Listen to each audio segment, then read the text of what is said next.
আমাকে ধাক্কা দিতে দিতে সিঁড়ি থেকে নামানো হয়েছে গর্ভবতী অবস্থায়, এবং ছেলের ছোট চাচি আমাকে বুকে হাত দিয়ে অনেকবার ধাক্কাধাক্কি করছে, আমার গায়ে হাত তুলছে।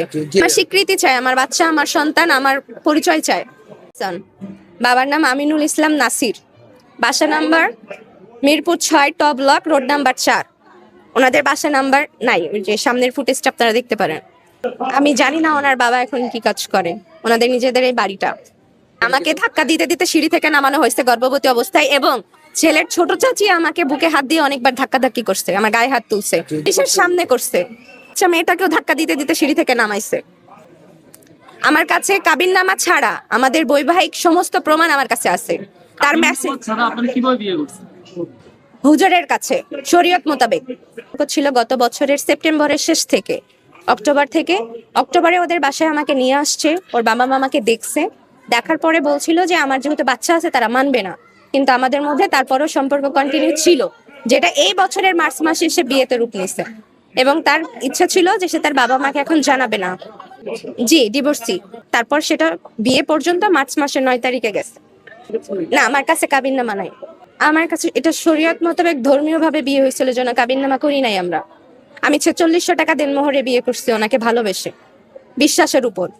সে বেকার ছিল, আমি তার নিজের সামর্থ্য অনুযায়ী 4600 টাকা দেনমোহরে বিয়ে করছি, কিন্তু তারা আমাকে অভিযোগ আনছে যে তাদের বাড়ি আছে, তাদের ফ্ল্যাট আছে, সেই লোভে আমি তাদেরকে বিয়ে করছি।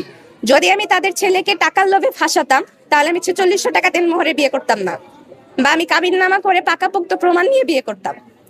তারা আমাকে এটার উপরে অ্যালিগেশন আনছে, কালকে পুলিশকে তারা বলছে যে আমি নাকি তাদেরকে বলছি, বাট আমার কাছে অডিও রেকর্ড আছে যে আমি তাদেরকে বারবার রিকোয়েস্ট করছি যে আমার বাচ্চাটা হওয়া পর্যন্ত তারা আমাকে সুযোগ দিক।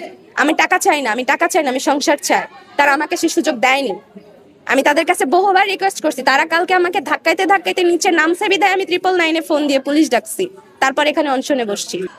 22 সপ্তাহ। জি জি জি, আমি বহুবার জানানোর জন্য আসছি, সে আমাকে জানাতে দেয় নাই। আমি তার ভাইকে গত বছরের জুন, মানে এই বছরের জুনে আমি বিয়ের কথা জানাইছি, বাচ্চার কথাও জানাইছি। সেটার মেসেঞ্জারের চ্যাটিং আমার কাছে আছে। আমি যে তাকে জানাইছি, তারা অস্বীকার করতেছে যে তারা আমাকে চিনে না, জানে না, বাট আমি তাদেরকে জানাইছি। রূপনগর থানায় গেছি, আমি ওসির সাথে কথা বলতে পারিনি। আমি ওদের সাথে ডিউটি অফিসারের সাথে কথা বলে চলে আসছিলাম। আজকে দুপুরবেলা যে আমি ওখানে লিখিত অভিযোগ দিয়ে আসছি। আচ্ছা, আপনি যে এখানে বসে আছেন, এই এলাকার মানে এই সমাজের কোন লোকজন আপনার সহযোগিতা আগায় আসছে কি? এখানে আনারা আমাকে আশ্রয় দিছে, খাবার দিছে, আমার বাচ্চাটাকে দেখাশোনা করছে, আমাকে রাখছে। মানে আপনাকে রাখছে, কিন্তু এই যে আপনি সমস্যাটা ফিল করতেছেন, এই সমস্যার সমাধানে এই এলাকার কোন লোক মানে আগায় আসছে যে আমরা এটা মধ্যস্থতা করে ব্যাপারটা সমাধান করব? এখন পর্যন্ত কেউ মধ্যস্থতা করার জন্য আগায় আসে নাই।